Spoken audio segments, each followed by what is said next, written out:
दोस्तों, भारत के वैज्ञानिकों ने पहले चंद्रयान 3 के जरिए चांद को फतह किया, लेकिन अब वैज्ञानिकों ने सूरज को फतह करने का मन बना लिया है। समय करीब 11:50 हो रहे थे। सतीश धवन स्पेस सेंटर से बाहुबली रॉकेट बादलों को चीरता हुआ आदित्य L1 मिशन को लेकर सूरज की तरफ बढ़ने लगता है। कुछ ही टाइम बाद ये पृथ्वी के वातावरण से बाहर आ गया था और वैज्ञानिकों ने इसे सफलतापूर्वक लॉन्च कर दिया। दोस्तों, सूरज हमारे लिए बहुत जरूरी माना जाता है। पृथ्वी पर जीवन ही सूरज की वजह से है। उसी सूरज की खोज में आज भारत का आदित्य L1 मिशन चल पड़ा है।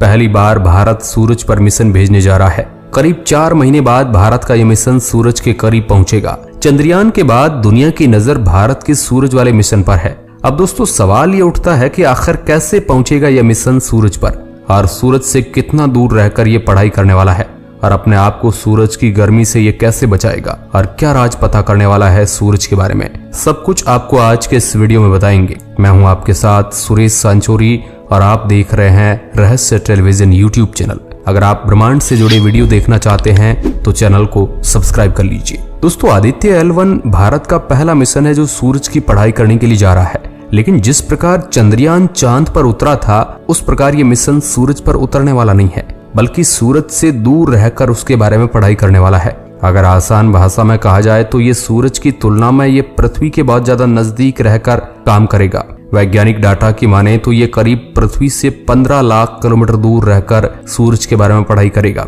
जिस पॉइंट पर ये रहकर सूरज के बारे में रिसर्च करेगा उसे लग्रेंज पॉइंट 1 कहा जाता है। जबकि अगर मोटे तौर पर बताए तो सूरज पृथ्वी से 15 करोड़ किलोमीटर दूर है और भारत का मिशन पृथ्वी से केवल 15 लाख किलोमीटर दूर रहकर सूरज पर रिसर्च करेगा। और ये 15 लाख किलोमीटर का सफर तय करने में इसे 4 महीने लगने वाले हैं। वहां पहुंचने के बाद करीब 5 साल तक ये वहां से सूरज के बारे में जानकारी भारत के वैज्ञानिकों को भेजता रहेगा। इसे अगर एक स्पेस ऑब्जर्वेटरी कहा जाए तो भी कम नहीं है, क्योंकि ये एक स्पेस ऑब्जर्वेटरी की तरह उस जगह पर रहकर सूरज की पढ़ाई करेगा। अब दोस्तों, आपके दिमाग में सवाल आ रहा होगा कि इससे 15 लाख किलोमीटर की दूरी पर ही क्यों रखा गया है? आखिर ये लग्रेंज पॉइंट क्या है?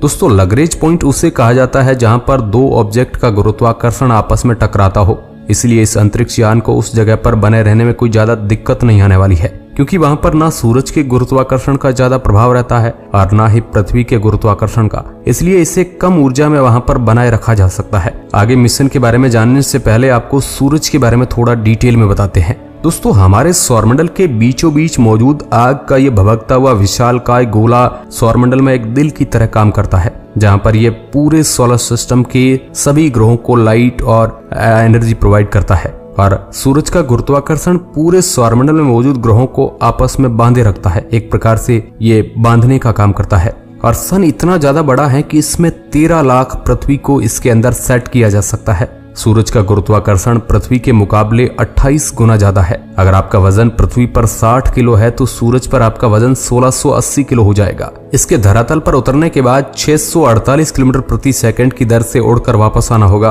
अन्यथा आप इसके वायुमंडल से बाहर नहीं निकल सकेंगे। सूर्य के गुरुत्वाकर्षण का अंदाजा आप इसी बात से भी लगा सकते हैं कि करीब 6 अरब किलोमीटर दूर स्थित प्लूटो को भी सूर्य अपने चारों ओर घूमने पर मजबूर कर रहा है। जैसा कि हम सभी जानते हैं कि सूरज सबसे नजदीक का स्टार है, यानी कि सबसे नजदीकी तारा है, जिस वजह से वैज्ञानिक इस पर सालों से अपनी पैनी नजर गड़ाए बैठे हैं और इसके बारे में तरह तरह की रिसर्च कर रहे हैं। लेकिन अभी भी सन के बारे में ऐसी बहुत सी चीजें हैं जिन्हें वैज्ञानिक समझ ही नहीं पाए हैं। सूरज के बारे में पढ़ाई करना इसलिए जरूरी हो जाता है क्योंकि सूरज हर मामले में पृथ्वी पर बैठे लोगों के लिए दखल देता है। आपको पता होगा कि सूरज के अंदर से आग के बड़े बड़े तूफान उठते रहते हैं, जो कि हमारे पृथ्वी के चारों ओर घूम रहे पूरे सैटेलाइट को बर्बाद करने की क्षमता रखते हैं। अगर पूरा सैटेलाइट सिस्टम खराब हो जाता है तो हमारे लिए जिंदगी जीना मुश्किल हो जाएगा, क्योंकि सब कुछ पूरी दुनिया आज टेक्नोलॉजी पर डिपेंड है।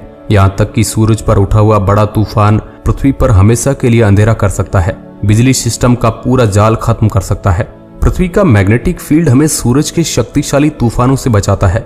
अगर पृथ्वी के पास मैग्नेटिक फील्ड ना हो तो सूरज की रेडिएशन भी हमें पृथ्वी पर जीने नहीं देगी। इसके अलावा सूरज के बारे में कई ऐसे सवाल हैं जिनका जवाब वैज्ञानिक आज तक पता नहीं कर पाए हैं। सूरज के बारे में जो सबसे ज्यादा वैज्ञानिकों को सवाल परेशान कर रहा है वह है कोर वाले भाग से सूरज के बाहर का वातावरण का गर्म होना। दरअसल दोस्तों सूरज के कोर का तापमान लगभग 15 लाख डिग्री सेल्सियस है। सूरज की सतह का तापमान लगभग 6000 डिग्री के करीब है। लेकिन सतह के बाद बाहरी वातावरण जिससे कोरोना कहा जाता है, यहाँ पर आप कोरोना वायरस ऐसे मत समझ लेना, ये कोरोना अलग है जो कि सोलर एटमॉस्फेयर का बहुत ही बड़ा पार्ट है। ये काफी मिलियन मीलों तक एक्सटेंड यानी बढ़ सकता है और हम इसे तभी देख सकते हैं जब सूर्य ग्रहण लगता है या फिर स्पेशल एक्स्ट्रा इमेज के जरिए भी हम इसे देख सकते हैं। दोस्तों क्रोमोस्फीयर की तरह कोरोना का टेम्परेचर काफी ज्यादा हाई होता है, जहां पर इसमें करीब 2 मिलियन डिग्री सेल्सियस तक का तापमान मौजूद होता है। आखिर ऐसा कैसे हो सकता है कि सूरज के अंदर के भाग से भी ज्यादा सूरज के बाहर का भाग गर्म है? ये तो वो वाली बात हो गई कि चाय से ज्यादा केतली गर्म है। ये सवाल पिछले कई दशकों से विज्ञान को परेशान किए हुए है। भारत का मिशन आदित्य L1 इसके बारे में कुछ राज खोल सकता है और भारत का यह मिशन सूरज के वातावरण को ही समझने जा रहा है। इससे पहले नासा ने सूरज की तरफ पार्कर सोलर प्रोब को भेजा था।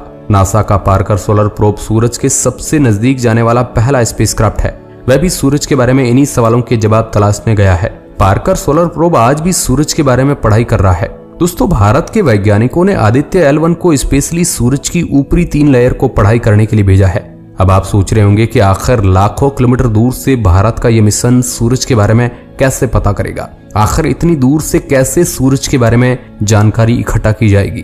दोस्तों आपको पता होगा कि सूरज शांत नहीं है, बल्कि अपने अंदर से कई प्रकार की चीजें बाहर अंतरिक्ष में फेंकता रहता है। सूरज के अंदर से आग के बड़े बड़े तूफान उठते रहते हैं। इसके अलावा सूरज से रेडिएशन भी बड़ी मात्रा में बाहर निकलती है और भारत के आदित्य L1 मिशन पर करीब 7 एडवांस उपकरण लगाए गए हैं जो हर प्रकार से सूरज से निकलने वाली रेडिएशन और सोलर विंड और हीट सब प्रकार से पढ़ाई करेगा। कई बार आपने सुना होगा कि सूरज पर बड़े तूफान उठे हैं। अगर ये तूफान डायरेक्ट हमारी पृथ्वी तक पहुंच जाते हैं तो हमारे लिए बहुत ज्यादा नुकसानदायक हो सकते हैं। मंगल ग्रह पर पानी खत्म होने के पीछे सूरज का बड़ा हाथ था, क्योंकि सूरज की रेडिएशन मंगल ग्रह पर सीधे पहुंच जाती है। क्योंकि मंगल ग्रह के पास मैग्नेटिक फील्ड नहीं है, इसलिए सूरज के बारे में पृथ्वी पर बैठे वैज्ञानिकों के लिए भी जानना जरूरी है और भारत के वैज्ञानिक सूरज के बारे में जितने भी अनसुलझे सवाल है उनका जवाब जानना चाहते हैं। दोस्तों सूरज के सबसे अंदर का भाग जिसे कोर कहा जाता है, अगर हम इसके साइज की बात करें तो यह हमारे पृथ्वी से 1000 गुना ज्यादा बड़ा है और यही वो जगह है जहां पर न्यूक्लियर फ्यूजन होता है,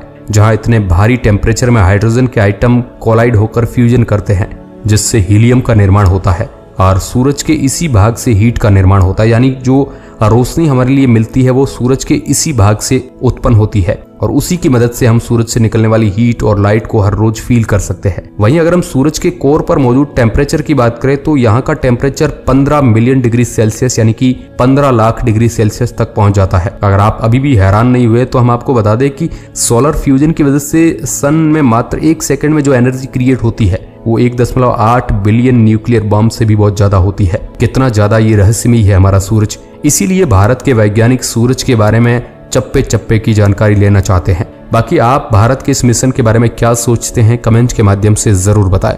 ऐसे ही वीडियोज के लिए आप रहस्य टेलीविजन चैनल को सब्सक्राइब करें। धन्यवाद।